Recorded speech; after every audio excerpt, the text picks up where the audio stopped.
The crate slipped against Caroline Ross's shoulder and dragged her sideways into freezing slush before dawn, and she caught it with both hands because if it cracked, Lady Ross would say she had done it on purpose.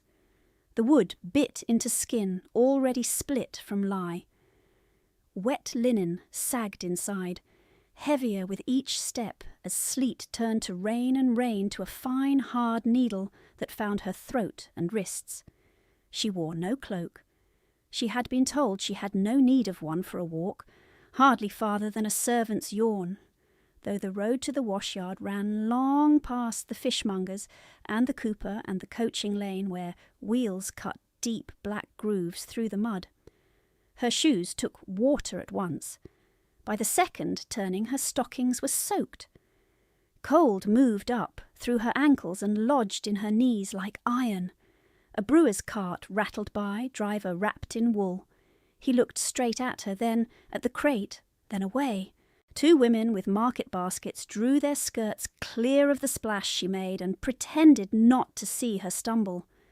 A groom laughed when she nearly dropped the load and called to his fellow that Ross House must be economising if its maids were now bred in drawing-rooms. No one offered to help. No one asked her name. She had not heard it spoken with kindness in so long that the silence almost hurt less. She was called plain because plain was useful. Plain girls did not require pity. Plain girls could be worked thin, corrected in public, dismissed when they served no account. Yet the rain kept revealing what the household chose not to see. Her dark hair was pinned with a broken comb she had mended with thread. Damp curls escaped and clung to her temples. Her face had gone pale with hunger, not dullness. Her eyes, large and watchful, missed nothing at street level. The missing cobble near the baker's drain, the thin boy stealing turnip peels by the alley post, the gloved hand of a lady inside a passing carriage lifting a curtain for one quick look at the girl in patched sleeves. Caroline lowered her gaze before that hand dropped the curtain again. The smell of bread from the coach inn came warm and yeasted through the rain and struck her empty stomach so sharply she had to stop at the hitching rail and set the crate down for a count of 10. She had not been given breakfast. She had not been given yesterday's end crust either, because Lady Ross had entertained and said the table must look abundant from every angle. When Caroline had asked Miss Martha in the kitchen whether there might be tea, Miss Martha had pressed her lips together and looked toward the corridor where silk often rustled before cruelty arrived. "Not this morning, miss," she had whispered, then corrected herself at once. "Caroline!" Even kindness had to be hidden in that house now. She lifted the crate again and kept walking, though her fingers shook and her grip went numb. At the public washyard, steam rose from vats and mingled with mist, turning the yard into a damp white blur, where laundresses moved with red arms and bent backs. The forewoman checked the tally chalked on the crate lid and sniffed. "Ross House is late," Caroline said. "The roads were poor." The woman gave her a look meant for servants who answered and scraped one linen sheet with her thumbnail. "Poor roads for all of us." Caroline signed the delivery board because there was no one else to sign, though the hand that moved the pen had once copied her father's correspondence in a neat legal script. The forewoman took the mark without comment. A younger girl beside the vat stared at Caroline's hands. "You should wear grease before lye," she said softly. "Your fingers are split to the quick." Caroline wrapped them into her palms. "I have not got grease." The girl opened her mouth to speak again, but the forewoman barked for more ash, and the moment shut like a door. On the walk back, she did not ride with the cart returning empty to Ross House because Lady Ross had ordered there was no seat to spare for idlers. She walked behind it while rain darkened her hem. She walked while the footman on the tailboard hummed and cleaned his nails with a pin. When they reached the service gate, he handed down 2 account books wrapped in oilcloth and said, "You will take these to Blackthorn Cross before noon. Her ladyship says if you fail, you may sleep in the scullery." He paused, enjoying the small twist of fear he could produce. "If she permits you sleep at all." By the time the town clock struck 8, Caroline had changed nothing except the apron, because nothing else was dry. Lady Ross liked the effect of damp on her. It made obedience visible. In the breakfast room, silver clinked and porcelain chimed while Caroline stood by the sideboard, waiting to be told where the ledgers must go. Lady Ross entered, as she always did, with lavender and rustling silk, and the certainty that all eyes in the room belonged to her by right.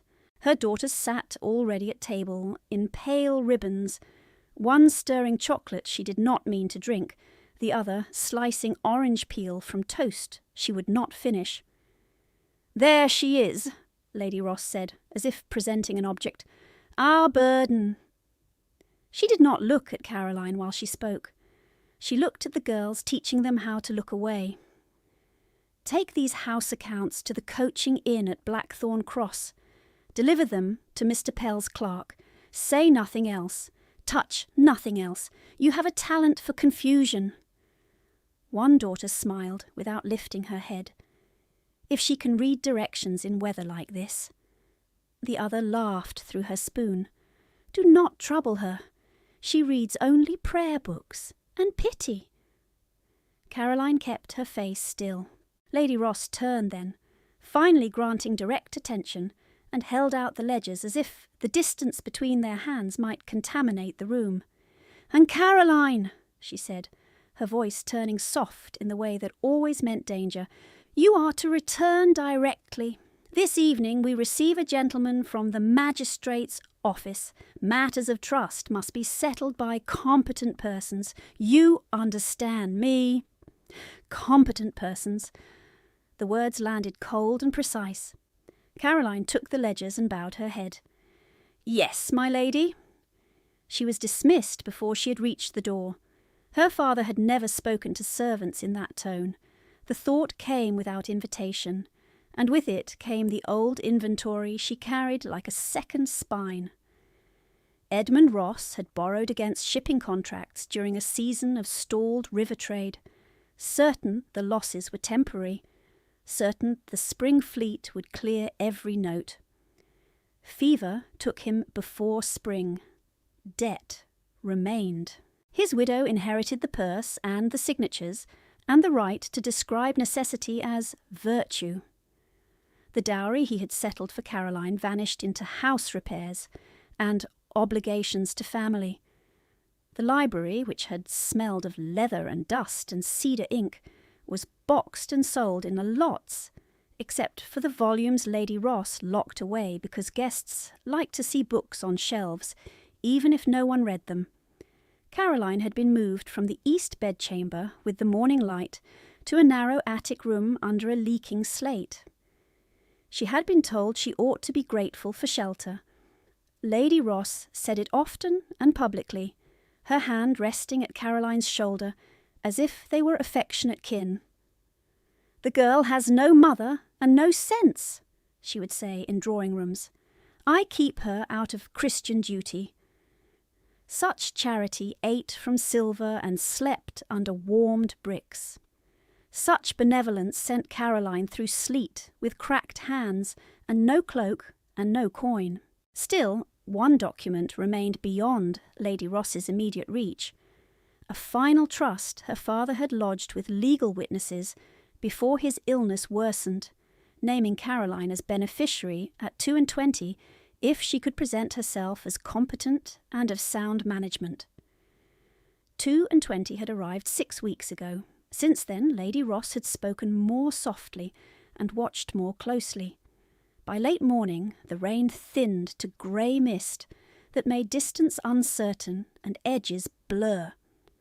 Caroline walked the market road to Blackthorn Cross, with the ledgers tied against her chest beneath her shawl, as if warmth could protect paper from intent.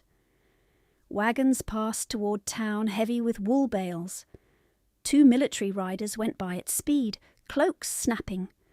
At the crossroads, the coaching inn rose from the mud like a tired fortress, stone walls streaked dark, stable yard loud with hooves and curses, and the sharp smell of wet hay. She paused under the eaves and pressed the oilcloth packet flat with both hands, checking the Ross seal where wax had cracked and been reheated, cracked and reheated again. Half the impression had blurred, but she could still make out the curve of the family crest beneath fresh smudges where someone had pressed another signet over the first and then scraped it back. House accounts, Lady Ross had called them. Caroline had copied enough figures in her life to know when columns had been altered by a hand afraid of daylight. Her stomach twisted, not from hunger now, but from the thought of evening, of a magistrate invited not to protect a trust, but to unmake one. If Lady Ross succeeded tonight, there would be no paper left that named Caroline anything but dependent. No room left she could claim by right, no witness to what her father had intended except her memory, and memory held no seal that courts could touch. She drew one breath, then another, and stepped from the eaves into the inn-yard, where strangers shouted, wheels splashed, and fate waited in plain view. A groom shouldered past her with a sack of oats and left a wet stripe along her sleeve. A coach wheel struck a rut and sent up a sheet of muddy water that flecked her skirt to the knee. Under the stable arch, 2 gentlemen in travelling cloaks argued over post horses, while a maid with chapped cheeks balanced a tray of ale mugs, and did not look at anyone's face. Caroline moved through them like smoke, present and disregarded, one more body carrying errands for a household that would never claim her in daylight. The innkeeper's boy pointed with his chin toward a narrow side passage. "Accounts are taken in the office, miss. If you wait in the yard, you will wait all day." He was perhaps 14, and already spoke with the authority of someone who had learned that command belonged to men as soon as their voices dropped. She thanked him and stepped into the passage where the stones were slick and the air smelled of damp wool and spilled porter. The office door stood half open. Inside, a clerk in a brown coat bent over a high desk, blotting sand across a page. He did not raise his head when she entered. "Name," he said, hand moving. "Caroline Ross," she answered. The pen paused. For one breath she thought the name might still carry shape in the world. The pause ended. He scraped another line and held out his hand for the oilcloth packet, without meeting her eyes. "From Ross House. Leave it there." She set the ledgers down with care because her father had taught her that paper carried duty and should not be dropped like kitchen scraps. The clerk broke the outer knot, glanced at the softened wax and frowned. "Seal has been tampered." His tone held no surprise, only annoyance at damaged procedure. He pressed his thumb along the edge, then added, "You will sign delivery and witness condition." He pushed a register toward her, already bored. She took the quill. The nib trembled against the line, not from uncertainty, but from cold that had gone deep into the joints. Still, her script came clean and steady. Each letter formed exactly as Edmund Ross had insisted at the library table, while rain tapped the glass, and he corrected her posture with the back of one warm hand. "A signature is a promise made visible," he used to say. "Never leave it crooked, Kit. A crooked signature tells crooked men you can be moved." She wrote Caroline E. Ross in one unbroken stroke and laid the quill down. The clerk finally looked up then, brief and assessing, as if a servant hand should not have produced that shape. "Wait," he said. "Mr. Pell may wish to see you." The words sat between command and inconvenience. She moved to the wall and stood beneath the narrow window clouded with old rain. In the yard beyond, horses tossed their heads in steam. Somewhere a woman laughed too loudly, then stopped at once. By the time the church bell at Blackthorn struck the half-hour, her feet had gone from pain to numbness, and numbness frightened her more. It was easier to endure what hurt. It was harder to trust what had fallen silent. She curled her toes inside wet shoes and watched the clerk sort papers into 3 stacks: paid, disputed, deferred. He kept shifting the Ross ledgers from one pile to another, and finally set them apart entirely, as if they carried contagion. Lady Ross had always said men of business respected her discipline. Lady Ross had always spoken of arithmetic as though it were moral character. "Waste is vulgar," she liked to tell guests, while servants removed untouched plates. "I have taught this household restraint." Restraint meant Caroline's portions cut by half after Edmund died.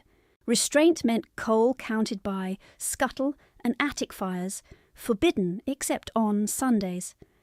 Restraint meant the east wing closed to reduce staff, and Caroline turned into the staff that remained. The year after the morning black came off, Lady Ross sold the bay mare that had been promised to Caroline at 18, sold the pearl eardrops that had belonged to Caroline's mother, sold the pianoforte from the morning room, and kept the gilt mirror because visitors admired it. She sold the library in portions over 3 Thursdays, and said she had no choice because creditors were wolves, yet every month brought new silk from London, new ribbons for her daughters, new wine for supper tables where she declared she had rescued a foolish girl from ruin. Caroline remembered each volume carried down from the shelves and stacked in crates like surrendered soldiers. Plutarch with the cracked spine her father loved, the Atlas with river routes marked in his pencil, a book of sermons that still held a pressed cornflower from the day he taught her to read dates in Roman numerals. She had stood at the landing with a dust cloth in her hands and watched strangers choose what had formed her mind, weighing leather and gold tooling, as if weighing cuts of meat. "Do not stare," Lady Ross had whispered without turning her head. "Your expression is ungrateful." When Caroline had asked for 2 books only, her father's Cicero and the small volume of Cowper he used on winter evenings, Lady Ross had smiled at the assembled buyers and said she mistakes sentiment for ownership. The buyers had smiled too, because gentility is often only agreement at the proper moment. She had kept one thing by stealth, a narrow notebook of her own copied passages hidden under the loose attic board near the chimney breast, and even that she touched like contraband. Mr. Pell did not come. Another clerk did, older, with watery eyes and ink ground into the whorls of his fingers. He brought a brass seal and a fresh envelope, lifted the Ross packet, and began cataloguing contents aloud for the register, while the first clerk wrote. 2 ledgers, 1 correspondence folio, 1 abstract of transfers, 1 petition draft unsigned. At that, Caroline's stomach turned as if the floor had dipped. Petition draft, unsigned. Lady Ross had sent the instrument ahead. She had spoken of a gentleman from the magistrate's office as though his visit were courtesy. In truth, she had been laying paper trails like snare wires. The older clerk slit the folio string and flattened the first letter. "Hand differs between pages," he muttered. "Margins shaved and reset. Curious work." He looked toward Caroline at last, not unkindly, but with the thin caution of a man who had learned that trouble clings to women without money. "You are family to Lady Ross?" The question was simple. The answer was not.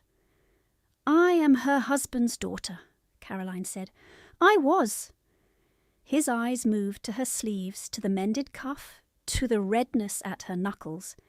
He did not ask more. He stamped the condition note and sanded it dry. "You will need a countersign for receipt."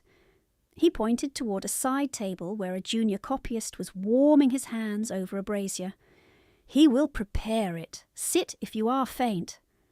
The chair offered had one leg shorter than the others. It rocked each time she shifted, so she remained standing.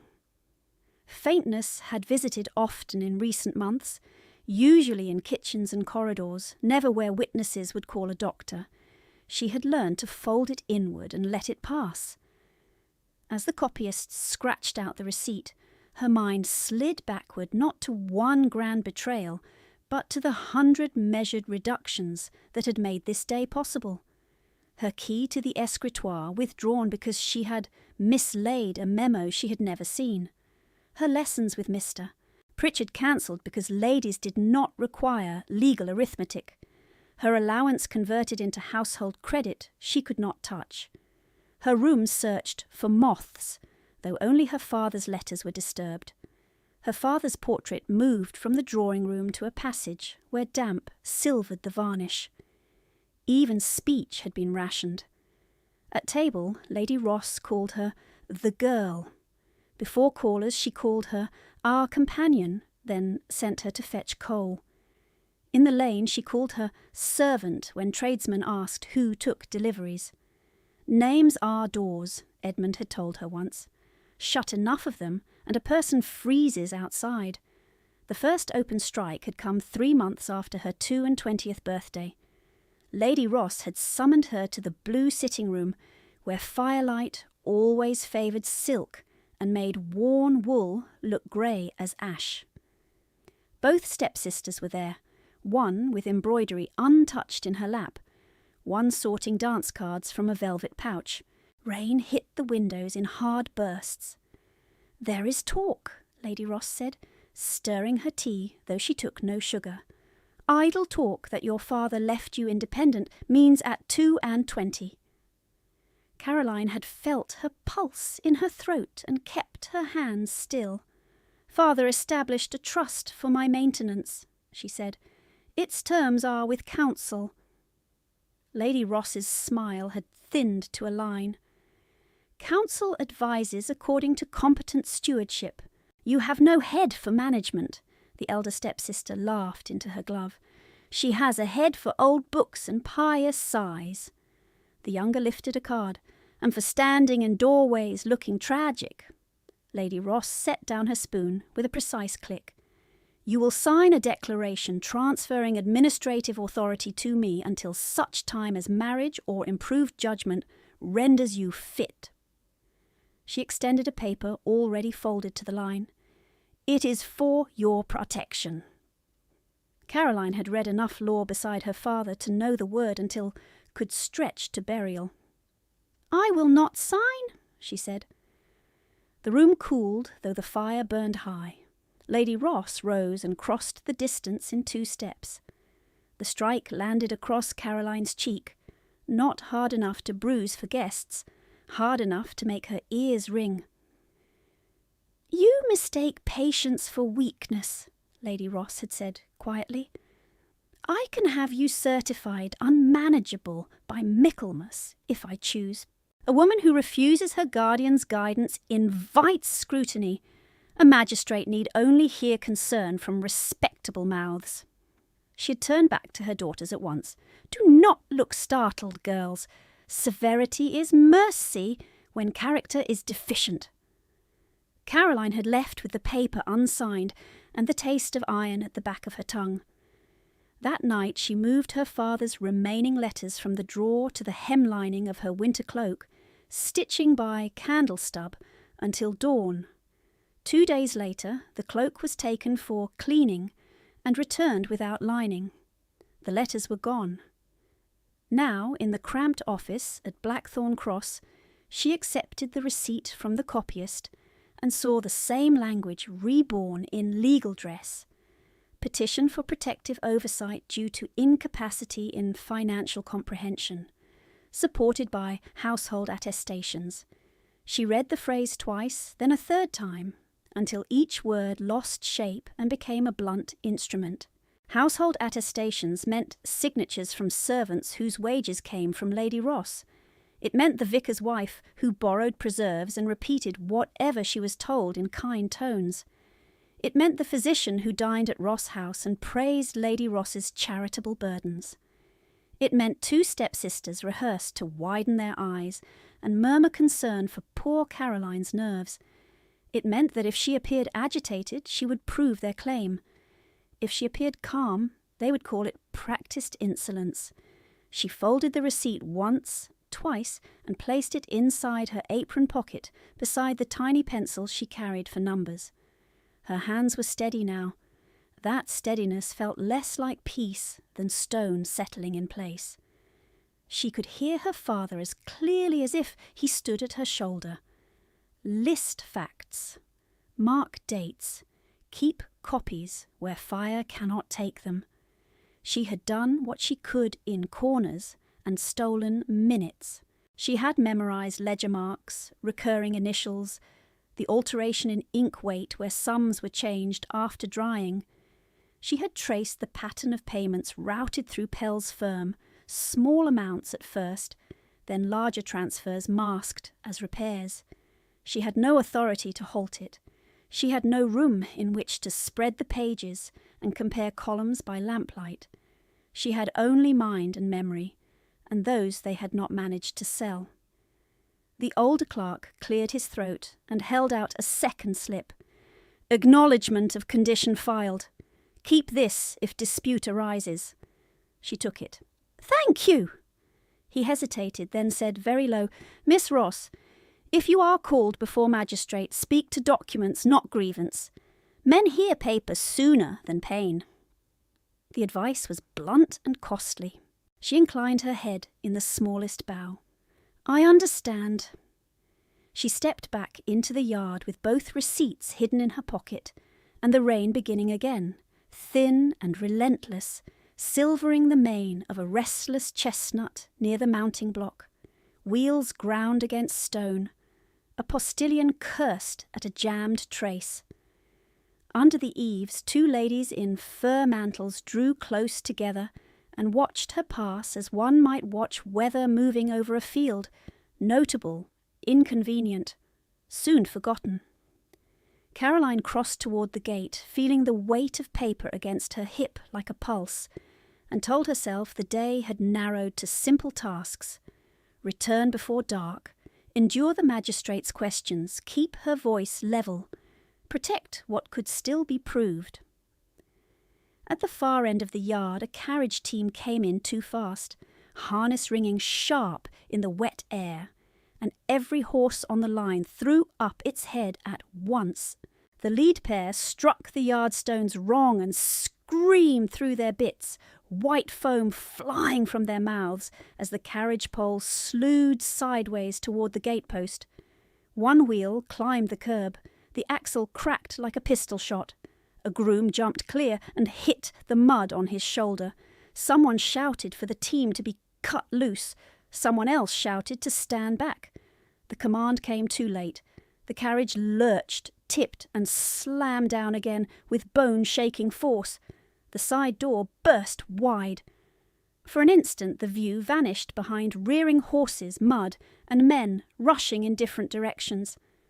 When the movement cleared, a small boy was down near the stone marker beyond the gate, curled and motionless in the rain. For one frozen beat the yard held its breath. Then noise returned all at once.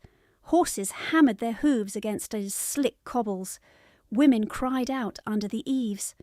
A man in a dark greatcoat vaulted from the rear step and landed hard, already running. 2 postilions pulled at the lead pair's bridles and were dragged 3 paces before the animals checked. The innkeeper roared for rope. A maid dropped her tray. Tankards rolled in widening circles through rainwater and muck. Caroline was moving before she had given herself leave. Her receipts slipped in her pocket as she ran through churned mud toward the marker. The boy lay twisted on one side, one arm caught under him, curls plastered to his brow with rain. He could not have been more than 8. Blood darkened the edge of his temple where skin had opened. His chest hitched once, shallow and fast. Then again, thinner. No one reached him first. Men were still fighting horses.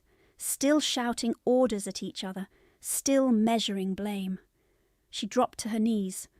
Cold water soaked through her skirt at once. "Do not move him!" A voice cut across the yard, deep and sharp as iron striking iron. She did not look up. "Then come here and help me keep him breathing," she said, and slid her hand beneath the boy's jaw just enough to open his airway without lifting his neck. Rain ran down her sleeve and into her palm. His skin felt frighteningly cool. Boots stopped beside her. Mud spattered her cheek.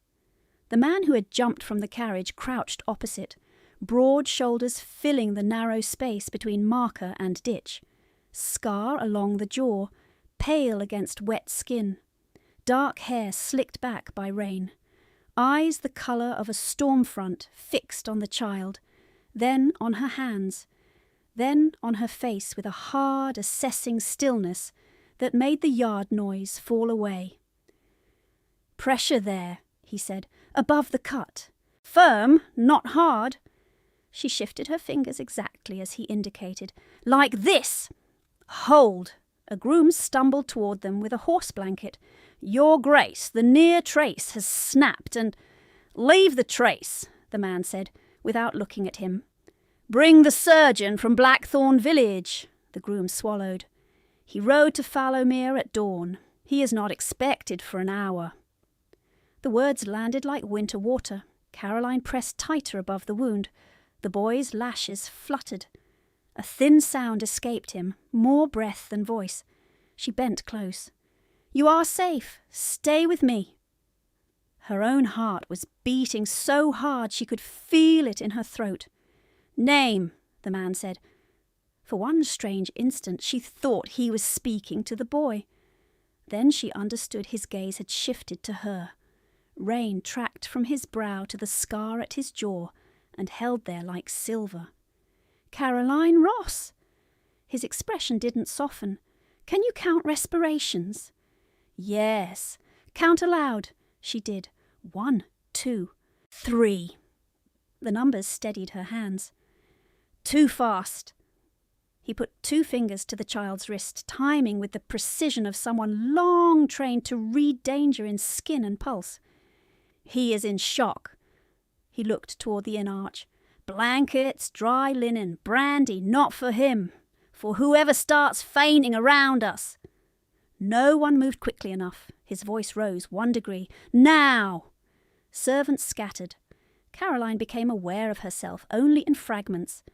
Her wet hair half fallen from its comb, petticoat hem black with mud, fingers red and split, blood from old cracks mixing with rain and new blood from the boy's temple, her knees grinding against stone.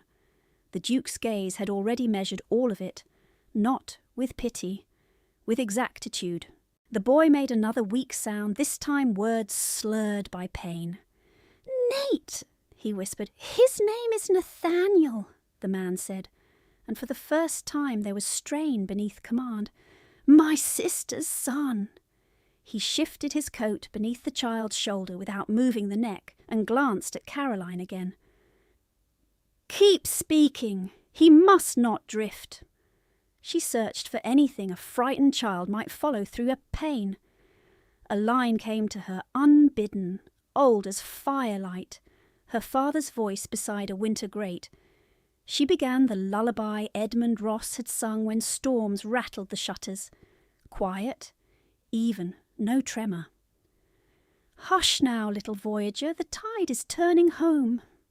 Nathaniel's breathing caught on the second line, then settled fractionally. The man opposite her went very still. Rain ran from his coat hem in steady threads. His hand, large and scarred across the knuckles, remained braced near the boy's shoulder, close enough to guard, disciplined enough not to jolt. Behind them the yard shook back into motion. Stable lads hauled the carriage clear of the gate. One wheel hung crooked, spokes split. A lady in fur was guided away, protesting that her trunk had gone missing. The innkeeper muttered prayers while mopping ale from the stones with sawdust.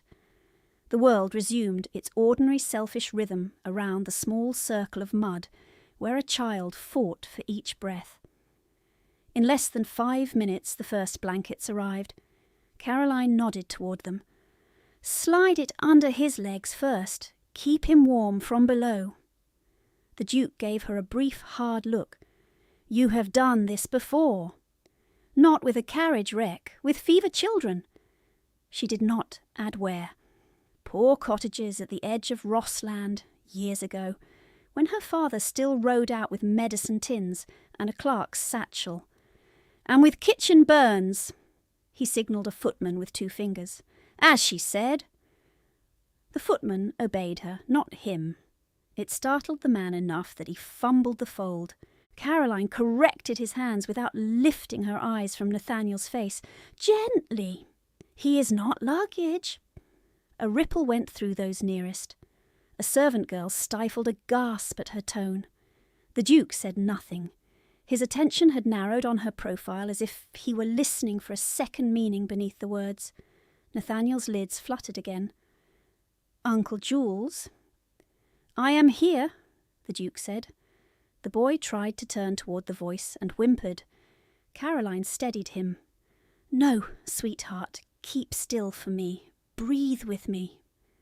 She drew one slow breath for him to mimic. He followed raggedly. The Duke's gaze dropped to her sleeves where rain had made the fabric cling. Bruises yellowing at the wrist showed through the thin muslin where the cuff had frayed. His jaw tightened against the scar. "Who did that?" The question was so abrupt she almost thought she had misheard. She kept her eyes on the child. "This is not the time. It is precisely the time." His voice stayed low, controlled, dangerous in a different way now. "You are shivering. Your hands are split open. Your sleeves hide bruises. You arrived here in weather that Woodfell, a stronger woman, and you carry yourself like someone trained to disappear." I asked who did that. Heat climbed her throat despite the cold. No one had named her condition in plain words for years. It felt like being struck and steadied in the same breath. "My lord," she said carefully, "if you require answers, let the boy live first." For a heartbeat, he stared at her as if no one had ever refused him with grammar intact. His mouth twitched, not quite a smile. "Good." The surgeon did not come. A carriage from the village brought an apothecary's apprentice instead, pale and trembling with a satchel too large for him. He knelt, checked pupils, palpated ribs with uncertain fingers, then looked up at the Duke with fear plain on his face. "He may have a concussion, Your Grace. We should move him to warmth, but with care. If there is injury to spine—" "I know." The Duke turned to Caroline. "Can you maintain his head if we lift on my count?" Yes. They worked as if they had rehearsed it. One at shoulders and neck, one at hips, one at legs. Lift, hold level, step, do not slip on the wet stones. Nathaniel cried out once when the ground shifted beneath him. Caroline murmured the lullaby again and kept his gaze on hers. At the coach-house threshold, the Duke halted and waited for her to reposition her grip before entering, his pace matching hers exactly, though every line of him looked made for speed and command. Inside, the tack room had been cleared in haste. Dry blankets were piled on a wide table. The air smelled of leather oil and horse and hot iron from the brazier. They laid the boy down. The apprentice bound the head wound with shaking competence, while Caroline held a lamp and watched Nathaniel's pupils for change. The Duke stood at the table's head like a sentry carved from wet stone. When the apprentice finished, he swallowed and said, "He must be observed through the night. No sleep longer than brief intervals. If he vomits, if he cannot answer his name, if he worsens, send for a surgeon from the city." "Done," the Duke said. The apprentice hesitated. "I should also note, Your Grace, there is no immediate fee required. House account can—" The Duke cut him off with a look. You will be paid before you leave." The boy stirred. "It hurts." Caroline bent close. "I know." The Duke's hand tightened on the table edge until the scar at his jaw whitened. He did not speak. The apprentice packed his instruments and fled grateful. The door opened and shut. Rain drummed on the roof. For a moment only 3 breaths filled the room. The child's shallow pull, Caroline's controlled rhythm, the Duke's slow, measured restraint. Then Nathaniel whispered, "Do not go." "I am not going," Caroline said, and the words left her before she considered consequence. The Duke looked at her, long, unblinking, as if the sentence had altered something structural he had thought fixed. Outside, wheels ground in the yard again. New arrivals. Voices lifted. One carried sharply, even through the door. A woman's voice edged with silk and habit and contempt she knew too well. "Where is she? Where is Caroline? That girl has stolen documents and fled my protection." Lady Ross. Caroline went cold from scalp to heel. The Duke did not turn toward the door at once. He kept his eyes on Caroline's face, reading the fear she could not hide now, reading the history she had refused to speak in the yard. When he finally moved, it was 1 step closer, not away. "Listen to me," he said. "From this moment you answer to me in this house." She stared at him, rainwater still dripping from her hair to the floorboards. "This is not your house," she whispered. His expression did not change. "It is now," Julian Thorne, Duke of Ravenshollow, said, and opened the door to face her stepmother. Lady Ross filled the threshold with lavender and wet silk, one gloved hand on the doorframe as if she had the right to enter any room that held Caroline. Her daughters crowded behind her beneath the eaves, pale and bright in fur-trimmed capes, their faces sharpened by the cold and by curiosity. At Lady Ross's shoulder stood a narrow man in a dark coat with a leather folio under his arm, and behind him a parish constable shifted from foot to foot in the rain, uncertain whether this was a law or theatre. "There you are," Lady Ross said, and her voice carried over the yard. "You foolish, ungrateful girl. You have caused a scene from one end of the county to the other." Julian did not step aside. "Lower your voice." Lady Ross blinked once, measuring him fully now, and saw title where she had expected inconvenience. The change in her expression was swift and polished. "Your Grace, I did not know this outbuilding was occupied by distinguished company. You must forgive the disturbance. My husband's daughter has stolen account books and fled my protection. I have brought a witness from the magistrate's office." Caroline heard Nathaniel stir behind her and pressed her palm lightly to his shoulder. His skin was warmer than before. That mattered more than any accusation in the rain. The narrow man lifted his chin. "Mr. Greaves, clerk to Magistrate Hollis. We were informed Miss Caroline Ross is of unstable judgment and in possession of sensitive household papers." Julian's face hardened by degrees like water freezing over stone. "You were informed falsely on both points." Lady Ross gave a soft laugh that cut. "Your Grace cannot know the burdens of private family management. The girl is prone to fancies. She has been treated with every indulgence." Caroline kept her eyes on Nathaniel's breathing and counted under it. In, out, in, out.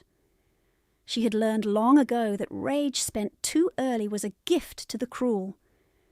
She reached into her apron pocket and felt the folded edges of the receipts, damp but intact.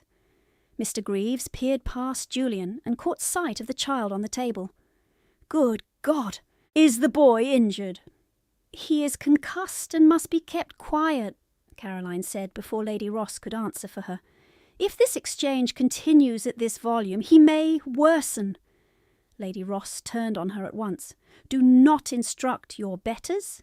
in medical matters, Caroline. Come here." Caroline didn't move. "Now," Julian said. "She remains where she is." The words dropped into the yard with the weight of a gate bar. Even the constable straightened. Lady Ross drew herself up. "On what authority?" "Mine." Rain ticked against the roof. Nathaniel made a small sound and tried to lift his hand toward Caroline's sleeve. She took it and settled it against the blanket. Mr. Greaves cleared his throat, nervous and eager at once. "If the young woman possesses the documents in question, I am bound to request surrender pending review." Caroline answered him directly. "The ledgers were delivered to Pell and Company before the accident. Condition and receipt were filed in the office register under my signature. I carry acknowledgement slips." Lady Ross swung toward the clerk. "She lies. She has always lied convincingly when cornered." Caroline drew out the 2 folded papers and held them toward Mr. Greaves without stepping away from the boy. He crossed to take them, scanning fast, lips moving over each line. His brows knit. "These are genuine filing marks," he said slowly. "Time entered, clerk initials, tamper note appended." Lady Ross's colour changed under powder. "Tamper note?" Mr. Greaves looked up. "The seal condition was recorded as altered, my lady." One of the stepsisters gave a tiny gasp before she could stop herself. Lady Ross silenced her with one glance. Julian did not look at Caroline. He looked at Lady Ross. "You arrived declaring theft. The papers were delivered through proper channel. Your declaration was false." Lady Ross recovered quickly. She had practiced recovery in drawing rooms for years. "Then I was misinformed by staff. Shall a woman be condemned for trusting her own household?"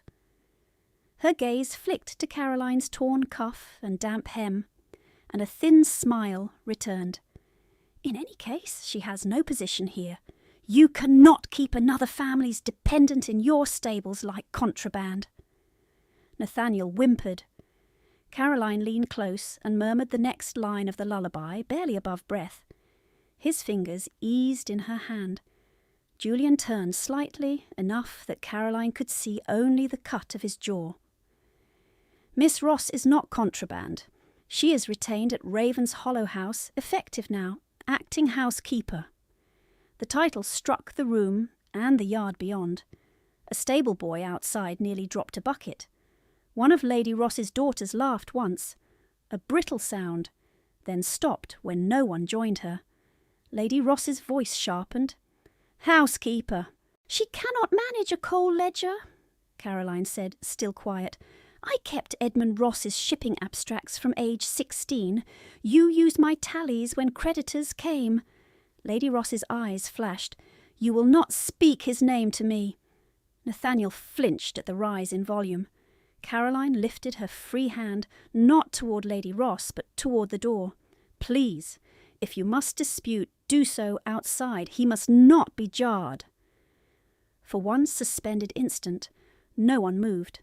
Then Lady Ross stepped forward as if to seize Caroline's wrist. Julian's arm came up between them. Not violent, absolute. "Do not touch her." The constable looked at the floor. Mr. Greaves looked very interested in his own boots. Lady Ross withdrew her hand and smiled with all her teeth. "Your Grace places extraordinary faith in a girl found kneeling in mud among coachmen." "She was kneeling in mud because your voice was not there when a child needed hands." The words were flat. They landed harder than shouting. A long breath passed. Rain softened, then steadied again. Mr. Greaves folded the receipts with care and returned them to Caroline. "I shall report that no theft occurred and that Miss Ross is in lawful paid service here by declaration of the Duke of Raven's Hollow. Petition review will proceed on documentation, not rumour." Lady Ross's chin lifted. "We shall see what a magistrate makes of sentimental rescues." Caroline might have answered. She had the facts ready and dates ready and the memory of ledgers scored into her mind like cuts in wood. Instead, she heard Nathaniel's breathing hitch. She turned from the doorway and set both hands where they were needed. "Your Grace," she said, eyes on the child. "His pupils must be checked again, now." Julian did not hesitate. "Out," he told the others. Lady Ross stood one moment longer, rainwater darkening the hem of her silk. "Caroline, if you walk this path, do not expect return." Caroline adjusted the folded blanket beneath Nathaniel's neck and spoke without looking up. "I expect nothing from you, my lady." The door closed. "Latch down." Voices muffled at once. Inside, the air held leather, damp wool, and the sharp herb scent from the apprentice's satchel left open on the stool. Caroline checked Nathaniel's eyes, one then the other, counting his responses. Better than before, not safe yet. Julian remained at the table's head. "Tell me what to do," she pointed to the ewer. "Warm water, clean cloth, then send for broth that is clear and unsalted. He may not keep it, but we try." He moved instantly. An hour passed in measured tasks. Caroline woke Nathaniel each quarter hour, asked his name, asked where he hurt, asked him to follow her finger with his eyes. When he drifted too deep, she spoke his name until he surfaced again, fretful and confused. She coaxed 2 spoons of broth and lost one to nausea, then settled him on his side exactly as the apprentice instructed. She gave him no false promise. She gave him rhythm, warmth, and her full attention. Julian stood nearby through all of it, coat still wet at the hem, gloves discarded, hands bare on the table edge whenever she counted. Once he stepped out to issue orders and returned before she could ask for the next basin. He said little. He watched everything. At the second hour, footsteps halted outside, and Mrs. Davies, Ravenshollow's housekeeper, entered with a tray and a face lined by long service and faster judgment. She took in Caroline's mud-stained skirts, the Duke's silent stance, the sleeping child, and said only, "I have prepared linens in the blue morning room, if the boy can be moved by evening. Also, dry clothing for Miss Ross." Caroline shook her head. "Not yet. He is too reactive to movement." Mrs. Davies's gaze shifted to Julian. He gave a single nod. "Then we make this room fit," she said, and set to work without another question, directing 2 footmen to bring screens against draughts and fresh coals for the brazier. Near dusk, while Nathaniel dozed in shallow intervals, shouting rose again in the yard, this time male and frightened. A stable lad stood near Tiers while Ravenshollow's coachman towered over him. "You checked that trace this morning," the coachman barked. "Do you deny it?" "I checked it, sir, I swear it. It looks sound." "Sound does not snap in the gate." The boy saw Julian and went white. "Your Grace, I did as told. Please." Caroline glanced at Nathaniel, still breathing evenly, and stepped to the door before anyone could dismiss her. "The leather was cracked where old oil had dried into the seam," she said. "I saw it when they hauled the harness clear. It failed under strain." "That is wear, not neglect." The coachman frowned. "You're certain?" "I am certain of what I saw. The brake frayed along old lines. A fresh cut would have been clean." Julian looked from her to the trembling lad. "Name?" "Peter, Your Grace." "You are suspended from driving, not dismissed. You will assist the harness master until I say otherwise." Peter's knees nearly gave way with relief. "Yes, Your Grace. Thank you, Your Grace." When they had gone, Julian closed the door and faced Caroline. "You could have remained silent and secured favour." She returned to Nathaniel's side. "A boy nearly died. Another should not lose his post for fear." He stood with that same stillness she had seen in the rain. "You protected Lady Ross's household today by naming misinformed staff instead of accusing specific names." Caroline adjusted the blanket corner. You had an injured child and 20 strangers at your gate. I would not turn that hour into a market trial." His voice lowered. "And if she destroys you for restraint, she has tried for years." Caroline folded the used cloth into the basin, hands finally beginning to shake now that the worst immediate danger had eased. "I am tired of giving her my best moments. I chose this one for him." Julian's gaze dropped to her fingers, raw and reddened, then to the water-stained pale pink from reopened cracks. "You are bleeding." "It is old damage." "Sit." She almost refused by habit. The command was too close to every order she had endured in Ross House. But this was not that voice, not that intent. She sat on the stool because her knees had begun to tremble and because Nathaniel still needed a steady pair of hands when he woke again. Julian poured warm water into a clean bowl and set it beside her. "Mrs. Davies will bind those." Caroline gave a weary breath that might have been a laugh in gentler weather. "If she has grease, I will count it a miracle." His mouth shifted, a brief line of dry acknowledgement. Not quite a smile. "Raven's Hollow can produce grease." Nathaniel stirred and whispered, "Caroline!" "I am here," she said at once. His eyes opened to slits. "Uncle Jules, too?" Julian stepped closer so the boy could see him. "Yes." Nathaniel's small hand moved blindly until it found both of theirs where they rested near the blanket seam. His grip was weak but determined. He slept again with their hands caught together, and neither of them moved to break it. Outside, the yard quieted at last. Hooves faded. Voices thinned to distant murmur. Rain softened to a fine whisper on slate. By full dark, Mr. Greaves returned briefly with a written note confirming his recorded statement and a seal from the magistrate's office. He delivered it to Julian in the doorway, bowed to Caroline with new caution, and departed without flourish. Lady Ross's accusation had gone into ink and failed there. Mrs. Davies dressed Caroline's hands in clean strips and sent hot tea strong enough to sting the tongue. The first swallow made Caroline's empty stomach knot, then settle. She drank because she had work yet, and because refusing nourishment had ceased to be obedience now. When the house clock struck 9, Nathaniel answered his name clearly and kept down 3 spoons of broth. The apprentice's instructions had carried them through the worst stretch. Relief came quietly, almost distrustfully, as if none of them dared disturb it. Julian looked at Caroline across the lamplight. Mud still marked her hem. Fatigue had hollowed her face further. Her hair had escaped every pin and lay dark against her throat.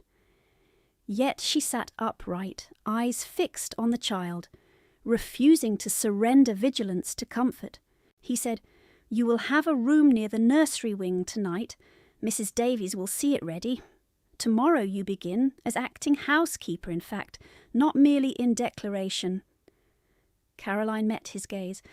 "My lord, I accepted no wages." "You will." His tone admitted no argument. "And you will keep your receipts on your person until I instruct otherwise." She touched the pocket where the damp papers rested, now flattened and drying by body heat. "Yes, your grace." Nathaniel shifted, then settled again, still holding the edge of her bandaged hand. Julian moved to the doorway and paused there, one broad shoulder against the frame, watching her in profile as she checked the child's pulse with patient precision. He had seen titled women faint at broken porcelain. He had seen seasoned men look away from pain when it stained their coats. He had not seen this, a hungry, dismissed woman choosing accuracy over vindication, mercy over leverage, and duty over fear, while the people who had wronged her stood close enough to strike. When he spoke, the words were quiet. "Stay where I can see you." Caroline looked up, startled by the gravity beneath the command, then inclined her head once and turned back to Nathaniel as the lamp burned steady between them, and the long night finally began to loosen its grip. By the time Mr. Greaves's sealed note was copied and dismissed to the magistrate file, Nathaniel had answered clearly twice and kept a little broth down. Only then did Julian order the transfer. They lined a covered estate cart with folded horse blankets and a mattress from the inn loft, set sand-warmed bricks at the boy's feet, and moved him on a door laid flat as a litter so his head and neck did not jolt. Caroline rode beside him with 2 fingers on his pulse all the way to Ravenshollow, waking him at each turn in the road and again at the gate. The words stayed in the room after he spoke them, as if the timber and stone had taken instruction from him as well. Caroline kept her gaze on Nathaniel's face and counted the rise and fall at his ribs. The child's breathing remained shallow but no longer frantic. Her own pulse did not settle. "Stay where I can see you." The sentence should have felt like another chain. It did not. That unsettled her more than fear ever had. Mrs. Davies returned with a folded wool shawl and set it around Caroline's shoulders from behind, careful not to disturb the bandaged hands. "You are shaking again," she murmured. "I am all right." "You are cold and running on tea alone. That is not the same thing." Julian remained at the doorway, one hand on the latch, watching Nathaniel, and not blinking often enough for comfort. Mrs. Davies followed his line of sight, then looked back at Caroline with an expression that held old knowledge and no pity. "I will bring broth for the boy again in 20 minutes, she said, "and food that can be eaten one-handed for you." Caroline began, "That is not necessary." Julian spoke without turning. "It is necessary." Mrs. Davies gave one brisk nod and left. The lamps hissed softly. Outside, rain thinned to a mist that tapped the window pane near the tack shelves. Somewhere deeper in the house, a door closed. Then the sound of feet crossing corridor boards faded. Ravenshollow had settled into its night rhythms, but the stable yard still smelled of wet leather and fear that had not fully burned off. Nathaniel stirred, grimaced, and opened his eyes to narrow slits. "Head hurts." "I know," Caroline said. "Tell me your name." He swallowed. "Nathaniel Thorne." "Where are you?" He frowned as if assembling pieces through fog. "Coach room at inn." "No! Here!" His gaze drifted to Julian. "Home!" Julian stepped closer into lamplight. "At Ravenshollow, you are safe." Nathaniel's lashes dropped again. Caroline touched his wrist. "Do not sleep yet. Look at me and count to 5. He counted to 4 and lost the 5th in a yawn of pain. She guided him through one slow breath, then another. Good enough for now. When he slept again, she shifted on the stool and felt the ache in her spine flare sharp from hours of kneeling, lifting, bending. She did not move her face. Habit had taught her that pain once seen became argument in another person's mouth. Julian noticed anyway. "Stand!" She looked up at him. "My lord, stand and walk 3 paces. If you fall now, you are no use to him." The command came clipped, practical, and impossible to refuse without sounding childish. She set her hand on the table edge, rose carefully, and crossed to the brazier and back.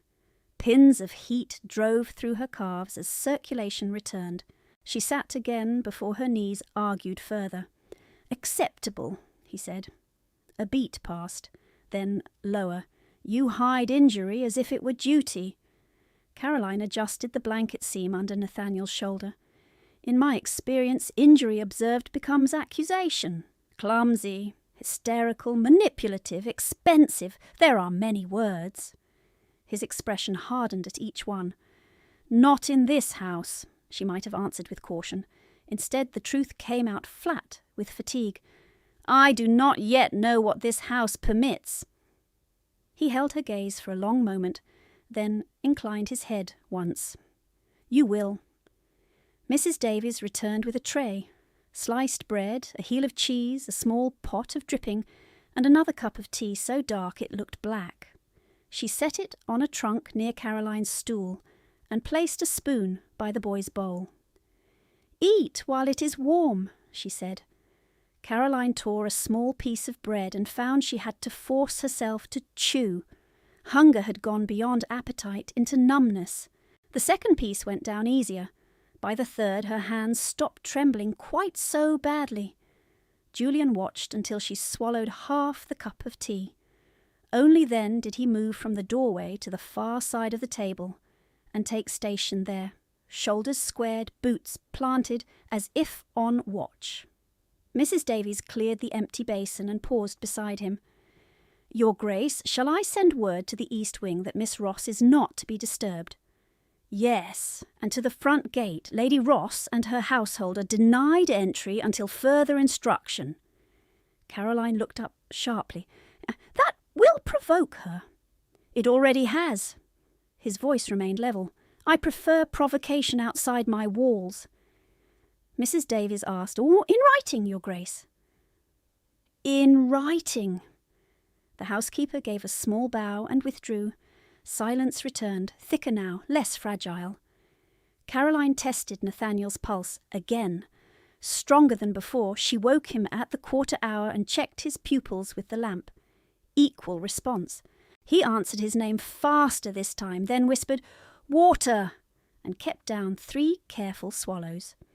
By the time the long case clock in the main hall struck 11, the room had grown close with coal heat and the herb smell of dried comfrey from the abandoned satchel.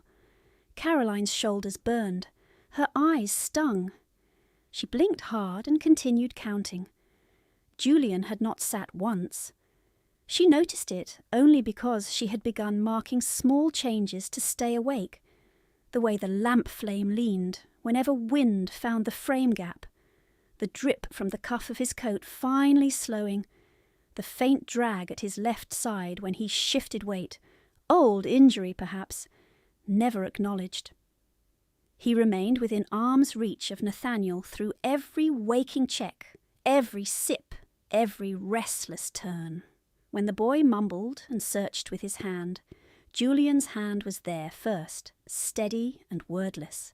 At one check, Nathaniel opened his eyes and looked from one to the other. "Are you both still here?" "Yes," Caroline said.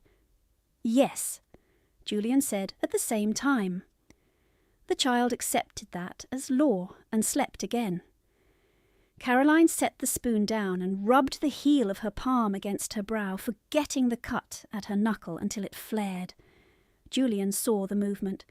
"You are bleeding through the bandage." "It is slight. Mrs. Davies wrapped those less than 2 hours ago." "Lye burns open when wet," she said. "They close again." His jaw set. That sentence should not exist. She almost smiled at the severity of it, but the expression did not fully form. "It exists in most kitchens, my lord." "Not for you." The quiet force of the words made her still. She looked down at Nathaniel to gather herself, then asked the question that had circled since the yard. "Why?" Julian's gaze stayed on the boy. "Why what? Why bring me here at all? Why intervene with Lady Ross in public? Why declare employment before witnesses when refusal would have cost you nothing?" He did not answer at once. Rain brushed the pane like fingers. A coal settled in the brazier with a soft click. "At Blackthorn," he said at last, 30 people stood within 10 yards of an injured child and chose noise over action. You chose action. Then you chose accuracy. You corrected my men without performance. You refused to turn panic into theatre. You protected a stable lad who had no value to you. You gave my nephew your steadiness when you had none to spare." He turned then and looked directly at her bandaged hands. "I notice competence. I do not discard it." The words were formal, almost cold. The meaning was not. Caroline held his gaze a moment too long and felt heat rise beneath exhaustion. Nathaniel stirred and retched suddenly, body tightening with the effort. Caroline moved at once, supporting him and turning his head to keep his airway clear. Julian was there with cloth and basin before she asked. The episode passed quickly, mostly water and broth, frightening but not severe. Nathaniel cried once in anger and shame. Caroline wiped his mouth and spoke softly until his breathing slowed. "Does this mean I am worse?" "It means your body is angry," she said. "It does not mean defeat." Julian added, "You are still answering me. That is what matters." Nathaniel nodded weakly and clutched Caroline's sleeve until sleep took him again. Afterward, Caroline sat back and closed her eyes for one breath.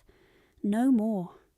When she opened them, Julian had moved closer, close enough that she could see the fine line of strain at the corner of his mouth. "You may sleep for 20 minutes, he said. "I may not." "You may. I will wake him and check responses." She stared at him. "You know the sequence. Name, place, follow finger, pupils, sip water. Keep him on his side if nausea returns." She had not realized he had memorized each step. "You listened." "I was present." The correction carried no vanity, only fact. She should have refused again. Instead, fatigue made honesty easier than defense. "If I close my eyes, I may not rise when called." "Then I will call until you do." He drew the spare chair from the wall and set it near the table, not touching hers, close enough to hear each breath. "Sit back, head against the wood. 20 minutes." She did as told because argument now would be pride, and pride had never kept anyone alive through a winter night. Her head found the chair back. Heat from the brazier brushed one cheek. The child's breathing marked time. Julian's boots remained planted on stone. She did not mean to sleep deeply. She slipped anyway. A hand at her shoulder brought her back. Firm, controlled, no shake. "Miss Ross, wake!" She came up at once and reached for Nathaniel, but Julian had already lifted the lamp. He answered his name.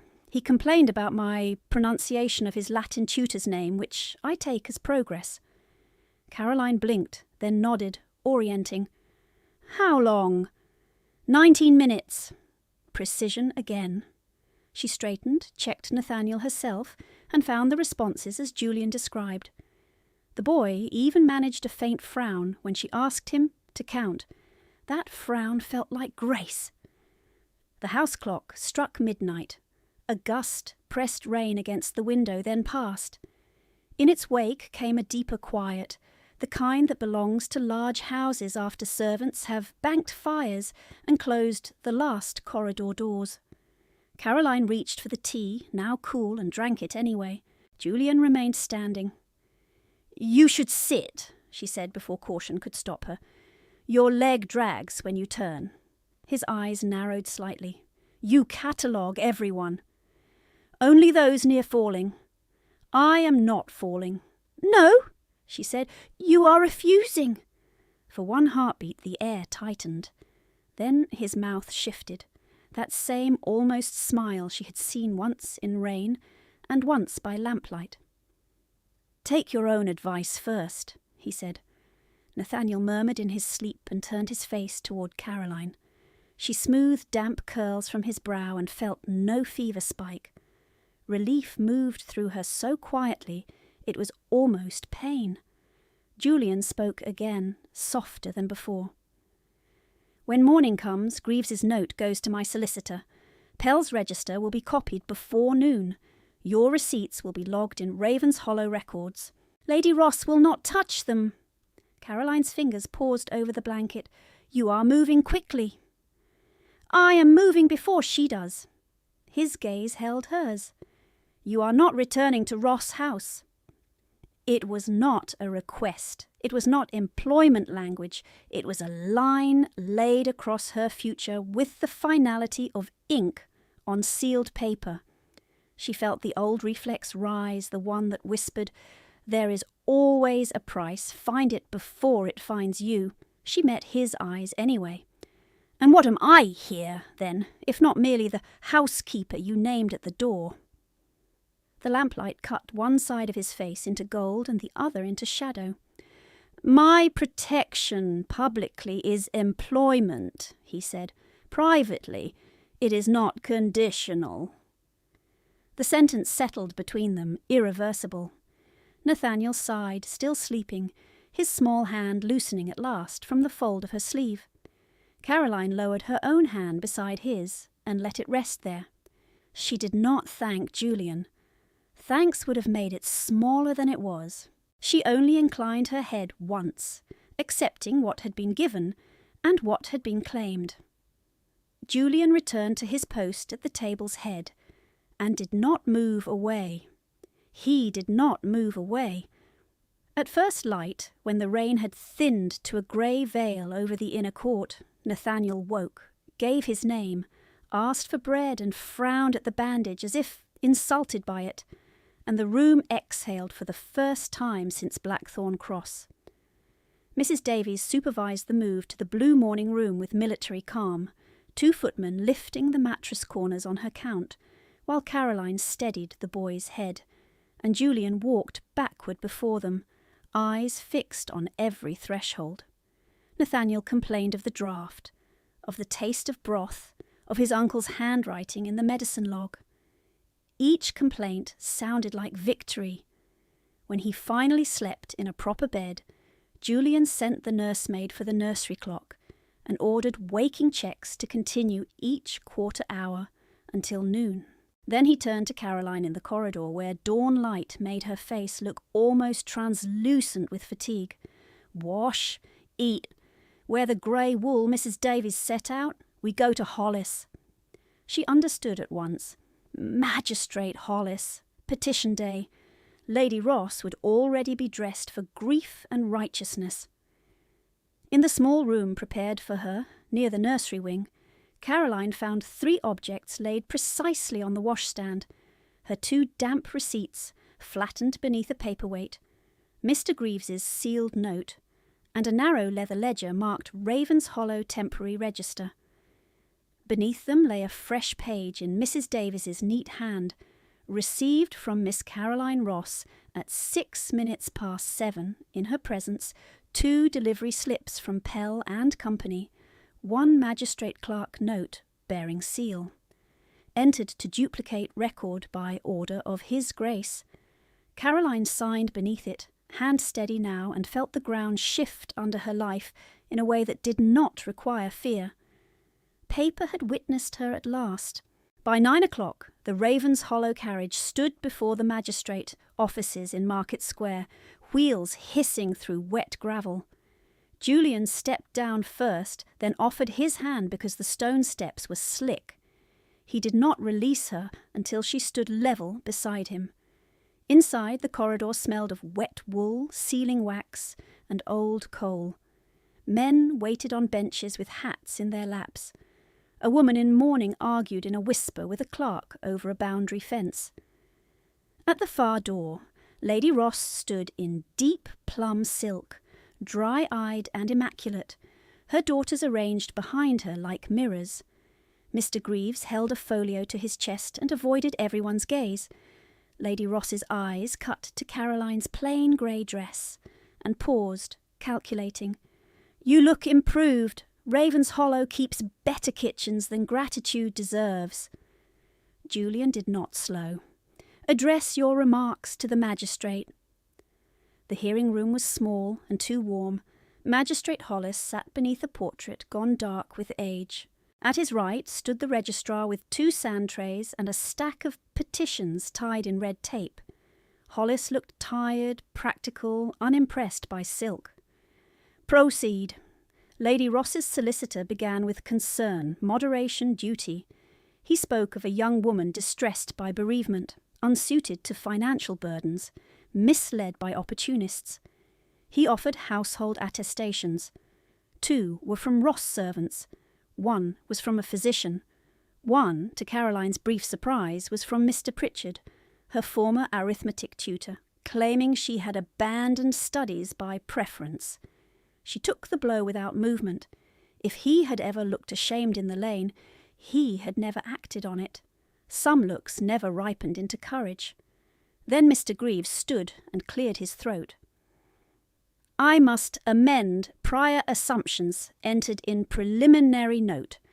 At Blackthorn Cross, I personally observed Miss Ross produce valid filing proofs for the ledgers alleged stolen.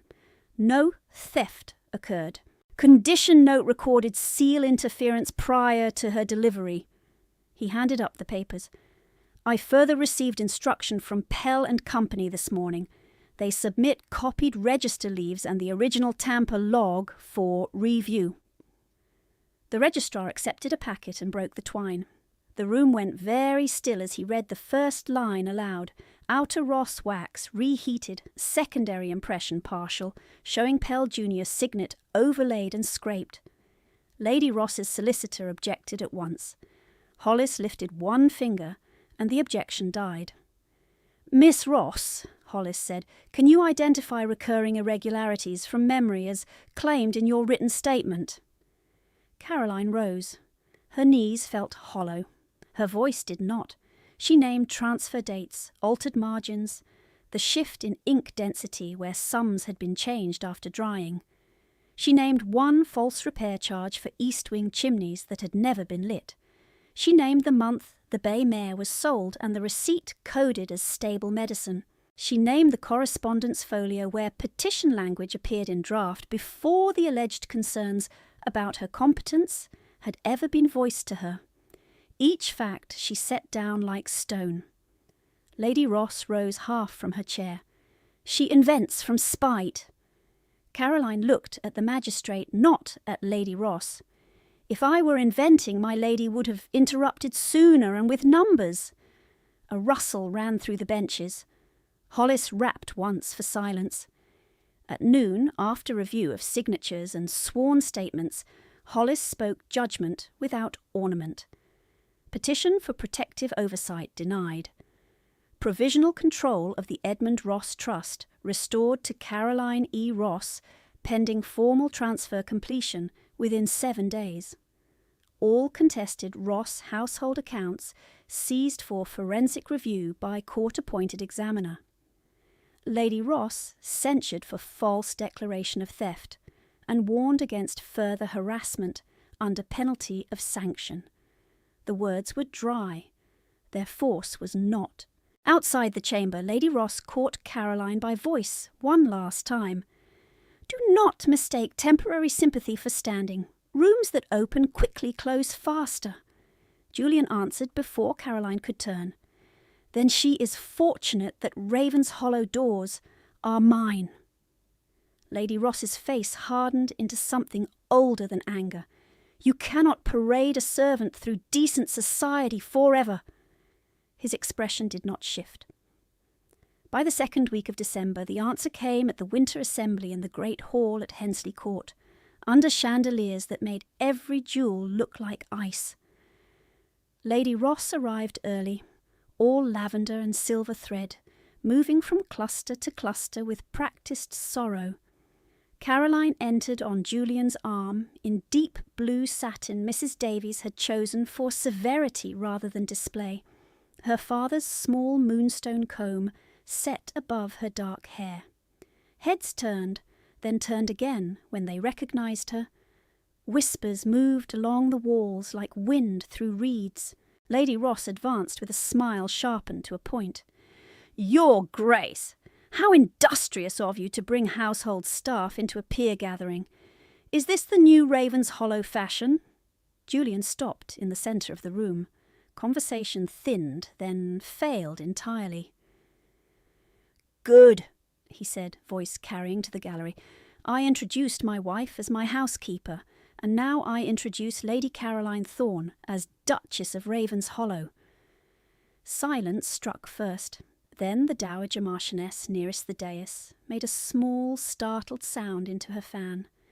Mr. Greaves, standing by the card table as official observer for the censure notice, bowed at once to Caroline and presented a folded document to the assembly steward. The steward broke the seal and read, in formal cadence, the magistrate's censure and the seizure order now executed. Lady Ross's petitions had failed in record and in room. 2 ladies stepped away from her as if from spilled ink. One of her daughters began to speak, faltered, and lowered her eyes. No one moved to rescue them. The marriage certificate itself was produced then, because Julian had already anticipated challenge. His solicitor, Mr. Hale, offered the special licence and parish entry copy to the steward, who inspected both seals and nodded publicly. Thread resolved. Proof answered proof. Lady Ross drew herself up for a final strike. A convenience marriage made in haste to obstruct justice. Caroline heard her own voice before she felt it. Justice did not begin at the altar, my lady. It began when your numbers failed in daylight. Lady Ross had no reply that did not deepen the censure already read. She turned, silk whispering like dry leaves, and left the hall under 100 watching eyes that did not follow her out. 3 days later, in the solicitors' rooms at Ravenshollow, the last papers were signed. Trust principle restored. Administrative authority transferred to Lady Caroline Thorne in her own right. Pell's clerk dismissed for signet misuse. His sworn statement entered. The false household attestations were marked unreliable in the court margin. Peter, the stable lad, was reinstated to driving after harness training and written notation of no fault in the Blackthorn accident. Mr. Pritchard sent no explanation. Caroline noted the omission once and closed the ledger on it. That evening Julian led her to the West Library. The room had been opened, aired, and rebuilt over weeks she had spent between legal appointments and Nathaniel's recovery checks. Shelves rose from floor to ceiling in walnut and dark green leather. Firelight moved over gilt titles. On the central table lay 3 familiar volumes: Cicero with the worn spine, the Atlas with her father's pencil roots, and the little Cowper stained at one corner by an old teacup ring. She stopped at the threshold.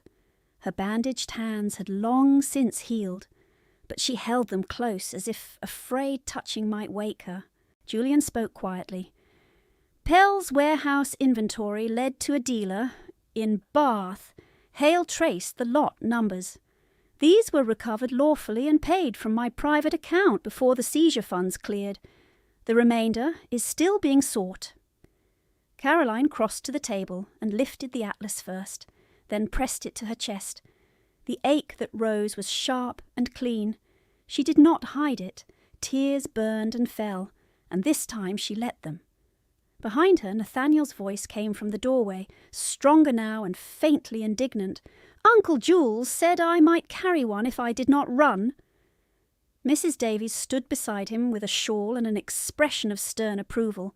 He did not run. He marched. Nathaniel entered with exaggerated care, holding a recovered sermon book in both hands, and set it beside the others. This one smells old, he announced, like rain and desk. Caroline laughed once, soft and astonished at the sound. That is exactly right. Julian moved to stand at her shoulder, not touching, close enough that warmth crossed the narrow space. Nothing in this room is contraband now. She looked up at him. Nor am I. No. His answer was immediate. Never again. She turned one page of the atlas, found her father's pencilled mark along the North River, and laid her hand over it as if greeting him through that paper. Fire settled in the grate. Nathaniel leaned against Mrs. Davies and yawned with the grand drama of recovering children. Outside, winter pressed at the glass, but inside the lamps burned steady. The legal seals were dry, and every door that mattered stood open.